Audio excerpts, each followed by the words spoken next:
नमस्कार दोस्तों, स्वागत है आपका देवभूमि करियर पॉइंट पर। आशा करता हूँ आप सभी लोग स्वस्थ होंगे, काफ़ी अच्छी आपकी स्टडी चल रही होगी। तो देखिए, सामान्य हिंदी रिवीजन क्लास 1 इसमें आपका स्वागत है। जैसा कि मैंने आपको प्रॉमिस किया था, यूट्यूब पर अब आपको कंटिन्यू क्लासेस मिलेंगी। मंडे टू सैटरडे का रूटीन है भाई। मंडे से लेकर शनिवार तक आपको हर दिन का शेड्यूल तय है कि किस दिन आपको कौन सी क्लास मिलेगी और कौन सा टेस्ट मिलेगा, जिसमें मंडे ट्यूसडे को आपको मिलेगी उत्तराखंड की क्लास, रिवीजन क्लास होगी, साथ ही यूकेजी के टेस्ट मिलेगा। बुधवार और गुरुवार को आपका हिंदी की रिवीजन क्लास प्लस हिंदी के टेस्ट मिलेंगे। फ्राइडे और सैटरडे को आपके जीएस की रिवीजन क्लास प्लस जीएस के जो टेस्ट सीरीज हमारी चलती है उसको कंटिन्यू करेंगे। इसके अलावा संडे को आपका स्पेशल उत्तराखंड करंट अफेयर हो गया, नेशनल इंटरनेशनल करंट अफेयर हो गया, और साथ ही अदर्स टॉपिक लाइक उत्तराखंड के वरियस टॉपिक है, जैसे कि उत्तराखंड के साहित्यकार हैं, उत्तराखंड की लोकोक्तियां, उत्तराखंड के लोकगीत, लोक शब्दावली, अन्य इस प्रकार के जो भी टॉपिक होते हैं वो आपको मिलते रहेंगे बीच बीच में, ठीक है। बट आपका वीकली जो शेड्यूल है आपके सामने है। इसमें 2 दिन आपको उत्तराखंड की क्लास, साथ ही उत्तराखंड की टेस्ट सीरीज जो हमारी चलती थी यूकेजी के टेस्ट, वो कंटिन्यू हो जाएगा। 2 दिन हिंदी की रिवीजन क्लास प्लस हिंदी के जो टेस्ट हमारे पहले चलते थे वो आगे कंटिन्यू होंगे, और साथ ही 2 दिन जीएस की क्लास, साथ ही जीएस की जो टेस्ट सीरीज हमारी चलती थी वो कंटिन्यू हो जाएगी, जिसमें कल हमने उत्तराखंड की क्लास देखी थी और उत्तराखंड का टेस्ट देखा था। आज है वेडनेसडे, तो आज शुरुआत करेंगे हिंदी रिवीजन क्लास फर्स्ट से, ठीक है। और ये क्लासेस आपको पसंद आ रही है दोस्तों, और आपके रिवीजन में सहायक हो रही है, तो आप प्लीज वीडियो को लाइक करना और शेयर करना ना भूलें। तो शुरुआत करेंगे, देखिए, सामान्य हिंदी रिवीजन क्लास 1, और इसकी शुरुआत होगी आज हिंदी भाषा के विकास क्रम से। देखिए, सामान्य हिंदी का सिलेबस आयोग ने दिया हुआ है भाई। 20 प्रश्न इस पोर्शन से आपके बनते हैं ग्रुप सी एग्जाम में, और उसके अलावा भी बहुत से एग्जामों में सामान्य हिंदी पूछी जाती है। जैसे अभी आपका उत्तराखंड पुलिस सब इंस्पेक्टर जो एग्जाम होगा उसमें पूरे 100 नंबर की हिंदी पूछी जाएगी, ठीक है। तो 100 नंबर का मतलब समझ रहे हो आप, एक अच्छा खासा अगर आपने स्कोर कर लिया तो आपके निकलने के चांसेस बढ़ जाएंगे। और 20 नंबर की जो सामान्य हिंदी है, इसमें 15 प्लस नंबर आपको लाने ही होंगे दोस्तों, अगर आप सिलेक्शन चाहते हैं तो। और इसका एक ही आधार है, आपको ज़्यादा से ज़्यादा हिंदी के कॉन्सेप्ट समझने होंगे, रिवीजन करना होगा, साथ ही हिंदी के पीवाईक्यू, मॉक टेस्ट और फुल लेंथ पेपर लगाने होंगे, ठीक है। तो चलिए आज रिवीजन क्लास में शुरुआत करेंगे। देखिए, हिंदी भाषा का विकास क्रम देखेंगे, उसके बाद हिंदी की जो हिंदी भाषा की जो उपभाषाएं और बोलियां हैं उनको देखेंगे, उसके बाद लिपि को देखेंगे हिंदी भाषा की, ठीक है। फिर हमारा ध्वनि और वर्णमाला वाला चैप्टर जो है शुरू हो जाएगा। फिर हम देखेंगे इसमें व्याकरण के चैप्टर्स, जिसमें संज्ञा से लेकर आप अलंकार तक देखेंगे। उसके बाद हम पत्रकारिता और जनसंचार के टॉपिक इसमें देखेंगे।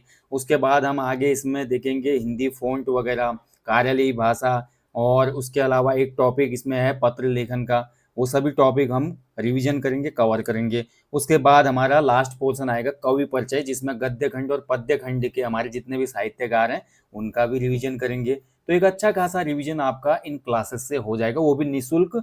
यूट्यूब पर आपको फ्री में सब कुछ मिलने वाला है, बस तो लाभ उठाना है इनका। और बहुत ज़्यादा बेनिफिशियल एक क्लास है जो रिवीजन क्लास आ रही है। और साथ ही जो हमारी टेस्ट सीरीज पहले से ही आते हैं वो तो यूट्यूब पर वो पॉपुलर टेस्ट सीरीज हैं यूकेजी के, सामान्य हिंदी और जीएस वाली, उनको आपने फॉलो करना है, ठीक है। तो चलिए शुरुआत करेंगे सामान्य हिंदी रिवीजन क्लास 1 की, हिंदी भाषा का विकास। देखिए दोस्तों, आज के परिप्रेक्ष्य में अगर हम देखें तो भारत के एक बहुत बड़े भूभाग में हिंदी बोली जाती है। आपने नोटिस किया होगा, बहुत बड़े क्षेत्र में हिंदी भाषा प्रचलित है। इसके साथ साथ देखिए, एक बोली या भाषा के रूप में नहीं बल्कि हिंदी राजभाषा के रूप में भी प्रचलित है। राजभाषा मतलब शासकीय कार्यों हेतु जो प्रयुक्त भाषा होती है उसको राजभाषा कहा जाता है। और संविधान के अनुच्छेद 343 के अनुसार राजकीय जो भाषा होगी भारत की वो हिंदी होगी और लिपि देवनागरी होगी। ये स्टेटमेंट आपने हर जगह देखा होगा और क्वेश्चन भी बनते हैं इससे।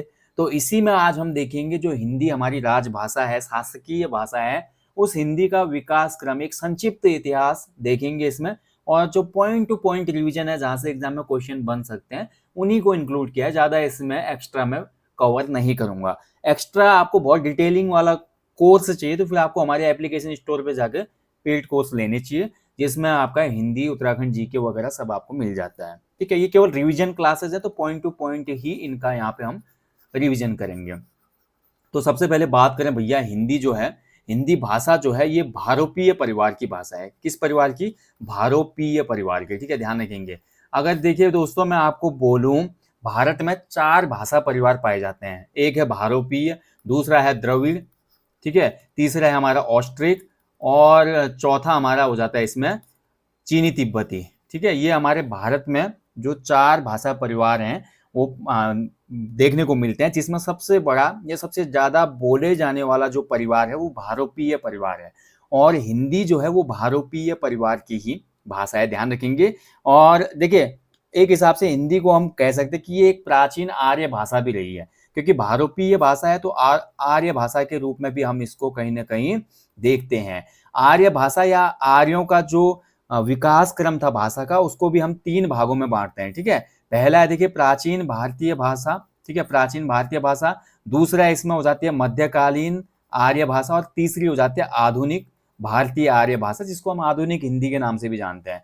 प्राचीन की मैं बात करूँ भैया 1500 ईसा पूर्व से लेकर 500 ईसा पूर्व तक, जिसमें वैदिक संस्कृत, लौकिक संस्कृत आ जाती है। मध्यकालीन भारतीय आर्य भाषा की मैं बात करूँ तो इसका टाइम पीरियड माना जाता है 500 ईसा पूर्व से 1000 ईसा पूर्व, जिसमें पाली, प्राकृत और अपभ्रंश जो भाषाएं थी उनका विकास होता है। और उसके बाद आधुनिक भारतीय आर्य भाषा की मैं बात करता हूँ 1000 ईस्वी से लेकर अभी तक 2024 में हम बात करते हैं दोस्तों, तो इनमें विभिन्न जो हमारी भाषाएं हैं वो विकसित हुई, जैसे कि हिंदी और हिंदी के अलावा अन्य भाषाएं जैसे कि मैं मराठी, गुजराती, पंजाबी, सिंधी, असमिया, उड़िया, बंगाली, तो ये सभी भाषाएं हमारी आपकी आधुनिक आर्य भाषा के अंदर आते हैं, जिसमें हिंदी भी एक है। यानी कि कालक्रम के हिसाब से हम देखें तो हिंदी का जो कालक्रम है वो 3 भागों में विभाजित है, प्राचीन, मध्य और आधुनिक में, ठीक है? तो ये तो एक इतिहास आप समझ गए।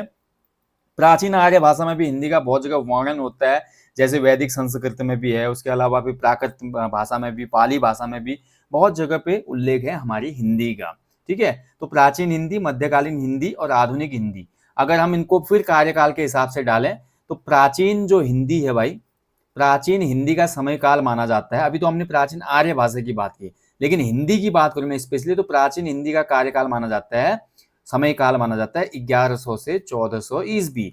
उसके बाद बात करें मध्यकालीन हिंदी, तो मध्यकालीन हिंदी का जो समय माना जाता है वो आपका 1400 ईस्वी से लेकर आपका 1850 तक माना जाता है, मध्यकाल, जिसमें खड़ी बोली ज्यादा विकसित होती है। उसके बाद आधुनिक हिंदी की मैं बात करूं भाई, तो आधुनिक हिंदी का कार्यकाल 1850 से लेकर वर्तमान तक, जो कि 2024 चल रहा है, अभी तक माना जाता है, ठीक है?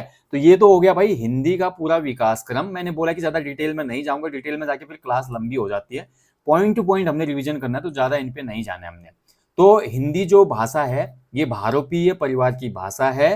हिंदी जो है आकृति या रूप के आधार पर किस प्रकार की भाषा है, तो आकृति या रूप के आधार पर क्वेश्चन बनेगा, तो ये एक वियोगात्मक या विश्लिष्ट भाषा है, ठीक है? वियोगात्मक या विश्लिष्ट भाषा है। और हिंदी की जो आदि जननी है वो संस्कृत भाषा को माना जाता है। क्वेश्चन बनता है एग्जाम में कि हिंदी जो है इसकी आदि जननी भाषा कौन सी मानी जाती है, तो संस्कृत। हिंदी शब्द का उद्भव जो है भैया आपका सिंधु से हुआ है। सिंधु जो नदी बहती थी, इंडस नदी, तो सिंधु जो है संस्कृत का शब्द है, इससे हिंदी शब्द निकल के आया। जबकि सिंधु से बना है हिंदू और हिंदू से बना है हिंदी। हिंदी जो शब्द है ये फारसी भाषा का शब्द है।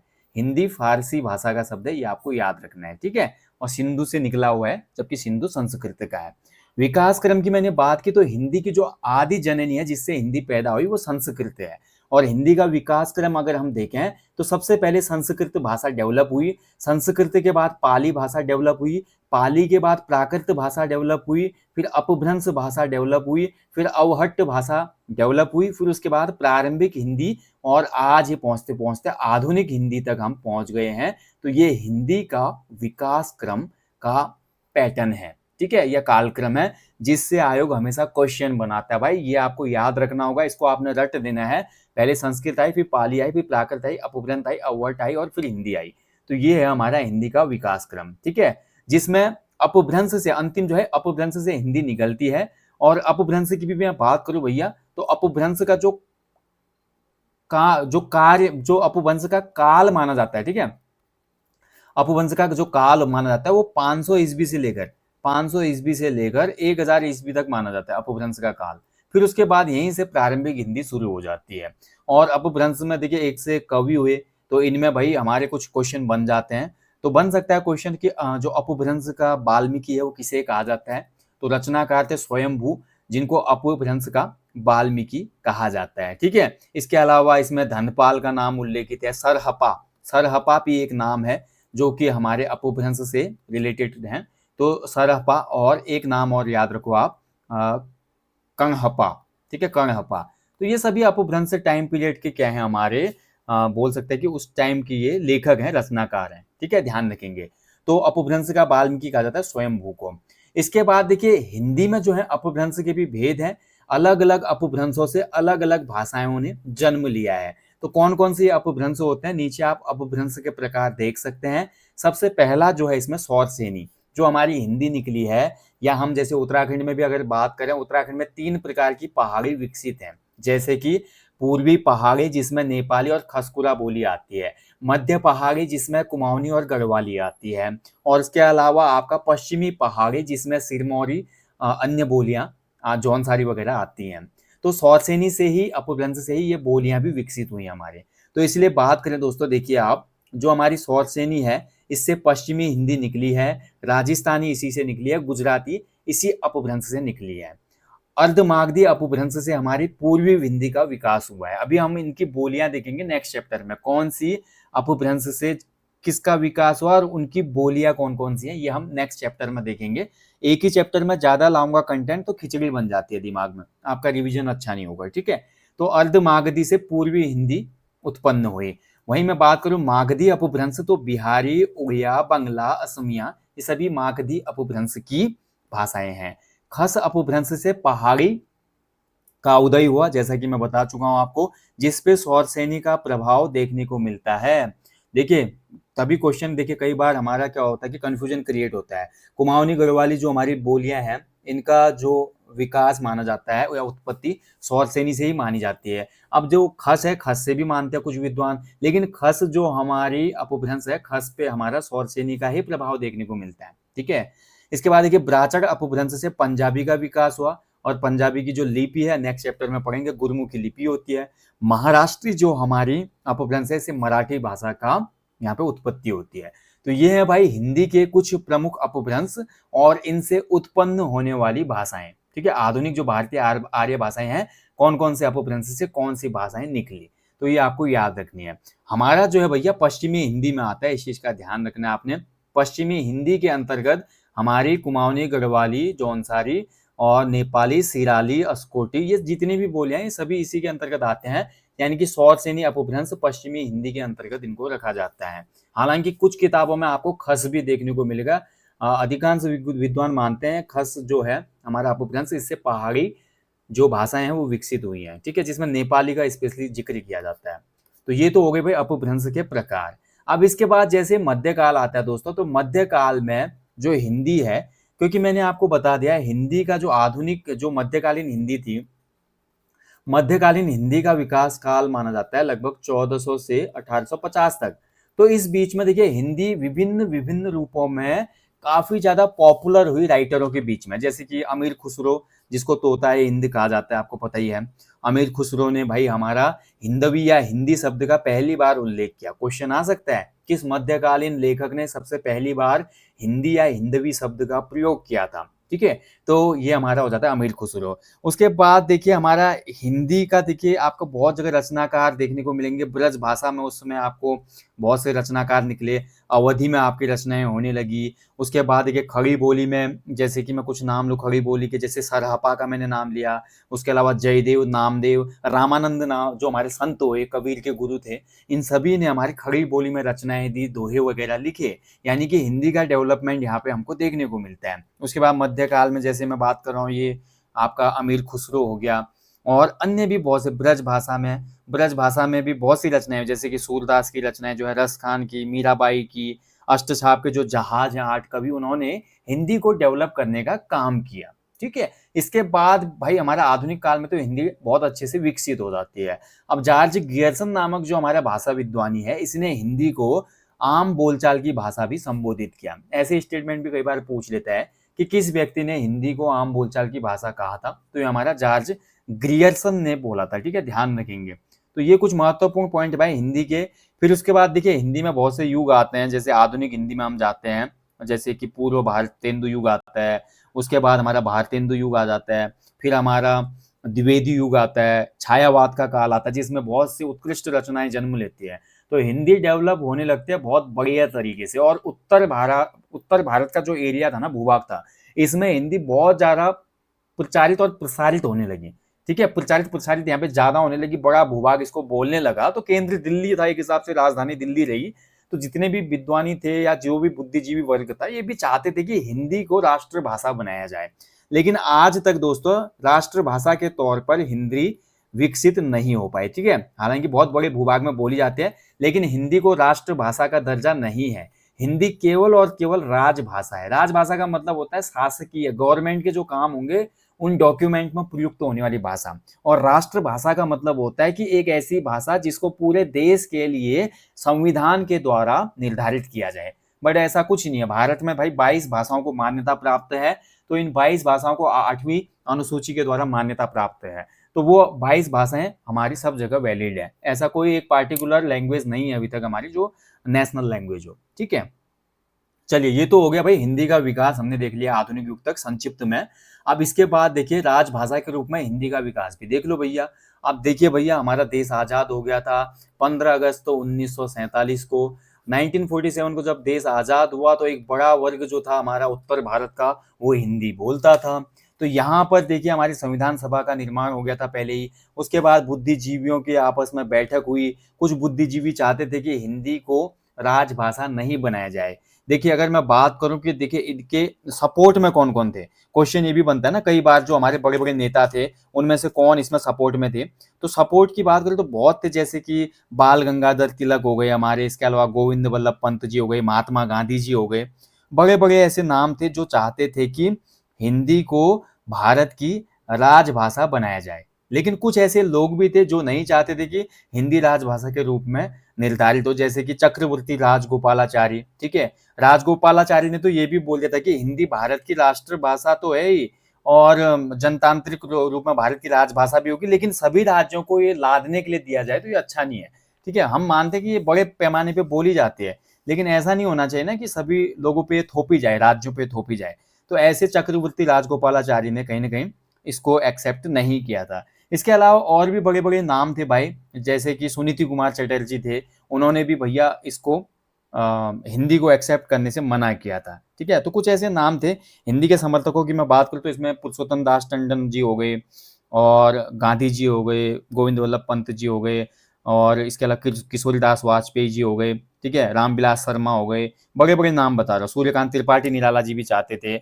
और वहीं हिंदुस्तान की जो भाषा है, अगर इसकी विरोध की मैं बात करूँ तो कौन कौन व्यक्ति थे जो इसका विरोध नहीं करते थे। ठीक है, इसमें राजगोपालाचारी हो गए हमारे, इसके अलावा ई वेंकट रामा स्वामी थे, उसके अलावा बहुत से नाम थे जो नहीं चाहते थे।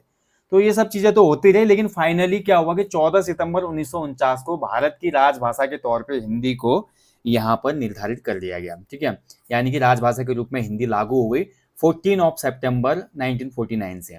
और इसीलिए हम प्रत्येक 14 सितंबर को राष्ट्रीय हिंदी दिवस मनाते हैं भैया। और देखिए राष्ट्रीय हिंदी दिवस हिंदी के प्रचार प्रसार को बढ़ाने के लिए, हिंदी का जो दायरा है उसको बढ़ाने के लिए, और इसके अलावा भी देखिए विश्व हिंदी सम्मेलनों को भी तरजीह दी गई ताकि वैश्विक पैमाने पर भी हिंदी का प्रचार प्रसार हो सके। इसीलिए प्रत्येक वर्ष 10 जनवरी को विश्व हिंदी दिवस भी मनाया जाता है। ठीक है, देखिए क्वेश्चन बनेगा, कंफ्यूज नहीं होना है आपका। राष्ट्रीय हिंदी दिवस पूछेगा तो राष्ट्रीय हिंदी दिवस कब है? 14 सितंबर है। और हमारा अंतर्राष्ट्रीय हिंदी दिवस पूछेगा तो अंतर्राष्ट्रीय हिंदी दिवस कब मनाया जाता है? तो ये हमारा 10 जनवरी को मनाया जाता है। ठीक है, याद रखिएगा, बहुत महत्वपूर्ण है। चलिए इसके बाद देखिए हिंदी को 14 सितंबर को राजभाषा बना दिया गया, और संविधान के अनुच्छेद 343 के अनुसार संघ की राजभाषा हिंदी और देवनागरी होगी, ऐसा संविधान में मेंशन हो गया। ये इंपॉर्टेंट है दोस्तों, कई बार ये आर्टिकल पूछ लेता है, तो आपको याद रखना है किस आर्टिकल में बोला गया है। तो हमारा अनुच्छेद 343 में बोला गया है कि संघ की राजभाषा हिंदी और लिपि देवनागरी होगी। इसके अलावा देखिए आपको आर्टिकल 343 से लेकर 351 तक हिंदी के बारे में ही उपबंध किए गए हैं। ठीक है, 43 में तो ये बोला गया जो यहाँ पे राजभाषा हिंदी और लिपि देवनागरी होगी, लेकिन इसके बाद भी आर्टिकल आते हैं जैसे कि 344, 345, 46, इनमें भी अलग अलग बातें बताई गई हैं कि राजभाषा के संबंध में आयोग बनाया जाएगा। 45 में बोला गया कि राज्य की राजभाषा या राजभाषाएं जो हैं उसमें अंग्रेजी भी जारी रहेगी कुछ टाइम तक। उसके अलावा भी बहुत, जैसे अनुच्छेद 351 में बोला गया कि हिंदी के विकास के लिए दिशा निर्देश दिए गए कि हिंदी का विकास भी होना चाहिए। ठीक है, तो ये टोटल आर्टिकल है 343 से 351 तक संविधान में जो राजभाषा से संबंधित है, जिसमें 343 दर्जा देता है हिंदी को भारत की राजभाषा के रूप में। ठीक है, और आपको पता होना चाहिए दोस्तों, संविधान के 8वीं अनुसूची में 22 भाषाओं को मान्यता दी गई है। तो 22 भाषाएं, इन 22 भाषाओं को याद करने की आवश्यकता है नहीं, और 22 भाषाओं को आपको याद नहीं रखना है, बहुत ज्यादा वास्ट हो जाता है, इतना याद रखने की आवश्यकता है नहीं। अब देखिए, हिंदी जब हमारी राजभाषा घोषित हो गई ना, तो इसकी समीक्षा करने के लिए भी भैया, क्योंकि कुछ जो हमारे अन्य राज्य थे जैसे कि बंगाल था, नीचे साउथ के स्टेट थे, तो इन स्टेट में थोड़ा दिक्कतें आने लगी। बीच में त्रिभाषा फॉर्मूला भी आता है, द थ्री लैंग्वेज फॉर्मूला आता है, वो भी यहाँ पे फेल हो जाता है। तो बहुत सी चीजें होती हैं इसमें। तो इसको देखते हुए भैया समय समय पर हिंदी के लिए अलग अलग आयोग बनाए गए जिनसे क्वेश्चन बनते हैं। तो इसमें सबसे पहला था प्रथम राजभाषा आयोग। तो पहला राजभाषा आयोग 7 जून 1955 को स्थापित किया गया। इसके जो अध्यक्ष बनाए गए थे वो बाल गंगाधर खेर बनाए गए थे, ठीक है, बीजी खेर, जिनको बाल गंगाधर खेर भी कहा जाता है। और इसने अपना प्रतिवेदन प्रस्तुत किया था 1956 में। क्वेश्चन आएगा, प्रतिवेदन का मतलब रिपोर्ट। जब प्रथम राजभाषा आयोग बनाया गया 7 जून 1955 को, तो इन्होंने अपनी जो पहली रिपोर्ट जारी की कब की, 1956 में, ठीक है। इसमें आयोग की सिफारिशें ये थी कि भाई सारे देश में माध्यमिक स्तर तक हिंदी अनिवार्य की जाए। देश में जो जुडिशरी है, यानी कि जो हमारी न्यायपालिका है, उसकी भाषा भी आपकी हिंदी में ही रहे, ठीक है। और जनतंत्र में अखिल भारतीय स्तर पर अंग्रेजी का प्रयोग संभव नहीं है, क्योंकि लोगों की लिटरेसी रेट कम है, लोग अंग्रेजी समझना तो दूर पढ़ना तक नहीं जानते, और उसके अलावा हिंदी ही यहाँ पे होनी चाहिए। ये प्रथम राजभाषा आयोग ने संस्तुति दी थी। अब देखिए, इसके बाद भाई इसकी जैसे रिपोर्ट आई, उसके बाद फिर से सरकार ने सोचा कि एक बार फिर से इसकी समीक्षा की जाए, और उसके बाद भाई आपका राष्ट्रीय एकता को द्योतित करने के लिए एक और भाषा को स्वीकार करने के लिए भैया हमारा संसदीय भाषा समिति बनाई जाती है, जो कि गोविंद वल्लभ पंत जी की अध्यक्षता में बनती है। 1957 में इस समिति का गठन किया जाता है, जिसको पंत समिति भी कहा जाता है, ध्यान रखेंगे, ठीक है। और इसका जो प्रतिवेदन है ये 1959 में प्रस्तुत किया जाता है, 1959 में, ठीक है, 1959 में ये रिपोर्ट प्रस्तुत करती है, जो हमारी कमेटी है, समिति है, ठीक है। ध्यान रखिएगा, बहुत महत्वपूर्ण है ये भी आपको। और पंत समिति की सिफारिश से जो हमारा पुरुषोत्तम दास टंडन जी भी थे, और इसमें सेठ गोविंद दास जी वगैरह थे, तो ये बिल्कुल यहाँ पे सहमत नहीं होते हैं पंत जी की जो यहाँ पे रिपोर्ट आई थी इसमें, ठीक है। इसमें ये बोला जाता है कि 65 के बाद हिंदी जो है संघ की प्रधान राजभाषा हो जाए, और अंग्रेजी जो है संघ की सहायक या सह राजभाषा होनी चाहिए, ऐसा पंत प्रतिवेदन में बोला गया था। बट इससे कुछ लोग खफा हो गए थे। इसके बाद देखिए राजभाषा अधिनियम आता है, पहली बार राजभाषा, इन दोनों रिपोर्टिंग के बाद राजभाषा अधिनियम आता है 1963 में, और इसका संशोधन भी होता है 1967 में। 1967 में इसको संशोधित अमेंडमेंट किया जाता है। राजभाषा अधिनियम में टोटल 9 धाराएं थी उसमें। ये भी क्वेश्चन बन जाता है कभी कभी एग्जाम में कि कितनी धाराएं थी इसमें, तो इसमें 9 धाराएं थी, ठीक है। अब कौन सी 9 धाराएं थी इतना याद करने की आवश्यकता है नहीं, तो ये आपको याद रखना, की पॉइंट याद रखना जो एग्जाम में बनते हैं। इसके बाद राजभाषा अधिनियम आता है 1976 का, जिसमें 12 नियम बताए गए थे, और क्षेत्रों को 3 भागों में वर्गीकृत किया गया। इसमें देखिए क वर्ग का क्षेत्र किया गया, ख वर्ग का क्षेत्र किया गया, और ग वर्ग के क्षेत्रों में राज्यों को विभाजित किया गया। क वर्ग में केवल हिंदी भाषी राज्य जिसमें हिंदी का प्रयोग होता है, जैसे कि उत्तर प्रदेश, हरियाणा, उत्तराखंड, मध्य प्रदेश, राजस्थान, तो ऐसे कुछ प्रदेश गए थे। ख में वो प्रदेश थे जो अपने हिंदी के साथ साथ क्षेत्रीय भाषाओं में भी आपका क्या कर सकते हैं, पत्राचार कर सकते हैं। हिंदी के साथ आपका अंग्रेजी में, माफ कीजिएगा, पत्राचार कर सकते हैं। और ग क्षेत्र में ऐसे राज्य को रखा गया जिसमें आपका क्षेत्रीय भाषा के साथ केवल अंग्रेजी में पत्राचार होगा, ठीक है, जहां हिंदी का मतलब उतना प्रचार प्रसार है नहीं। तो इस प्रकार से जो हमारा राजभाषा अधिनियम है 1976 का, इसने 3 भागों में वर्गीकृत किया, जो आज तक भी लागू है, ठीक है। तो ये भैया उसके बाद आपका ठीक ठाक चला, हिंदी राजभाषा के तौर पे आज भी चल रही है। और 76 वाला जो ये 3 वर्गीय विभाजन था, ये अच्छा काम किया राज्य में, मतलब देश में। और इसमें बोला गया कि प्रधान राजभाषा हिंदी होगी, सह राजभाषा अंग्रेजी होगी, और प्रादेशिक भाषाओं को प्रयोग हेतु कुछ नियम दिए गए इसमें। और इन्हीं नियमों के अनुसार आज भी जो सरकार है वो द्विभाषिक नीति का पालन करती है। तो क्वेश्चन ये भी बन सकता है कि भारत में कौन सा अधिनियम आया था जिसके अनुसार आज की सरकार भी द्विभाषिक जो हमारी नीति है उसका अनुपालन कर रही है। तो राजभाषा अधिनियम 1976 राइट आंसर हो जाएगा इसका, ठीक है। इसके अलावा देखिए, अब जब राजभाषा हिंदी का विकास क्रम चल रहा था, तो इस बीच में बहुत सी संस्थाएं बनी। तो इन संस्थाओं के बारे में भी आप थोड़ा जान लो। इनके ईयर कभी कभी आ जाते हैं, मैच करने के लिए आ जाता है, आपका अलग अलग संस्थाएं दे देगा, अलग अलग ईयर दे देगा, और मैच द फॉलोइंग करके पूछ लेगा। तो सबसे पहले देखिए, केंद्रीय हिंदी समिति बनी थी 1967 में, जो कि जिसका मुख्यालय है नई दिल्ली में। इसका काम है भाई भारत सरकार के विभिन्न मंत्रालयों द्वारा जो हिंदी का प्रचार प्रसार के संबंध में कार्यक्रम वगैरह है उनमें समन्वय स्थापित करना। साहित्य अकादमी जिसके द्वारा साहित्य में पुरस्कार भी दिया जाता है, 1954 में इसकी स्थापना हुई थी, ध्यान रखेंगे, और साहित्य को बढ़ावा देने वाली एक संस्था है ये, ठीक है। इसके बाद बात करें भाई केंद्रीय हिंदी निदेशालय, तो इसकी स्थापना हुई 1960 में, और केंद्रीय हिंदी निदेशालय की जो मुख्यालय है वो भी आपका नई दिल्ली में है, ठीक है, नई दिल्ली में। अब निदेशालय है भाई डायरेक्टरेट है, तो डायरेक्टरेट में क्या होगा, नाम से पता चल रहा है जो हमारे शब्दकोश होते हैं, डिक्शनरी होती है या जो पाठ्यक पुस्तकें होती है उनका प्रकाशन वगैरह काम रहता है। केंद्रीय अनुवाद ब्यूरो, जो हमारा देखिए अनुवाद के लिए ब्यूरो बनाया गया और 1971 में इसको बनाया गया था भैया। तो दो जो हमारे देखिए अभी मैंने बोला त्रिभाषी फॉर्मूला जो अभी अब जो 3 वर्गों में विभाजित किया गया, इसके हिसाब से भी तो कुछ ऐसे राज्य होंगे जिनके लेटर क्षेत्रीय भाषाओं में केंद्र सरकार को आ जाते होंगे, या केंद्र सरकार के कुछ लेटर उन राज्यों को जाते होंगे, तो एक ट्रांसलेटर की जरूरत पड़ती है। तो अनुवाद आयोग यहाँ पे हमारा ये देखता है, ब्यूरो ये देखता है, देश में अनुवाद की एक बहुत बड़ी संस्था है, ये देखते हैं यही चीजें, ठीक है इसमें। और 1971 में इसकी स्थापना हुई थी। राजभाषा विभाग की मैं बात करूँ तो 1975 में स्थापित हुआ था। तो संघ के विभिन्न शासकीय प्रायोजनों के लिए हिंदी का जो प्रयोग है उससे संबंधित जो मामले हैं वो देखता है।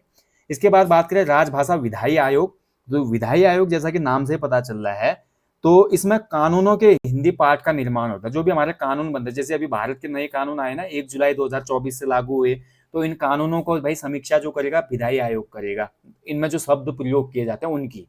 वैज्ञानिक और तकनीकी शब्दावली आयोग बना था 1961 में, यानी कि विज्ञान और तकनीक से संबंधित जो भी शब्द होते हैं उन शब्दों का सही उच्चारण, उनकी लिखावट पे काम करने वाला जो आयोग है वो है वैज्ञानिक और तकनीकी शब्दावली आयोग, 1961 में स्थापित हुआ था, ठीक है।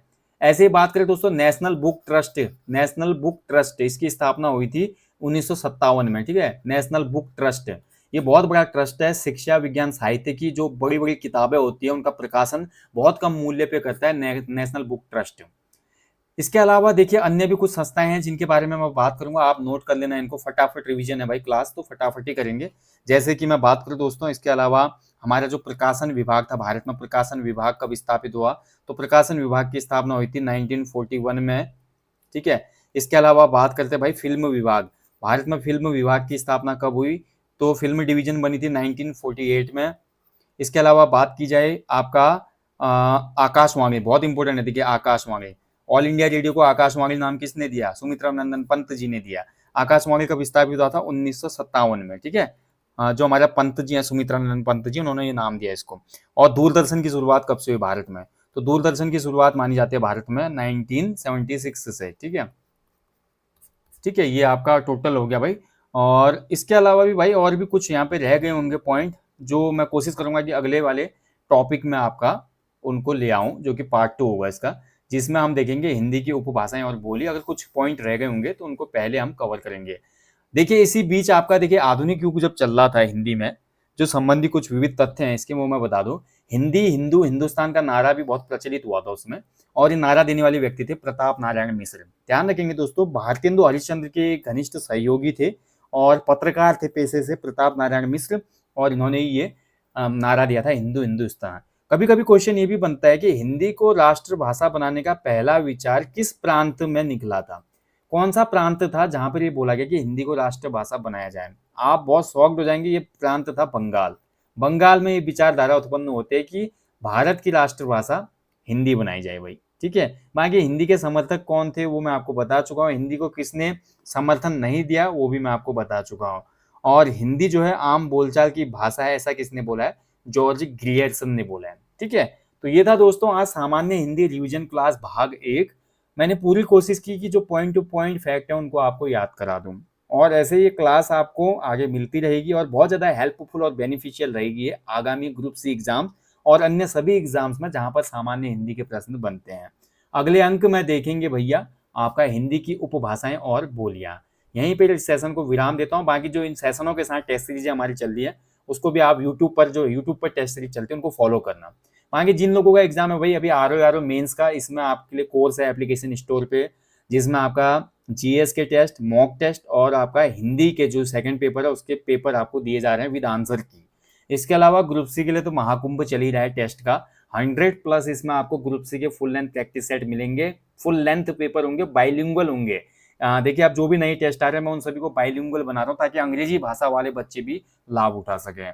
तो आप लोग अगर इन टेस्टों को लेना चाहते हो तो वीडियो के डिस्क्रिप्शन बॉक्स में लिंक आपको मिल जाएगा।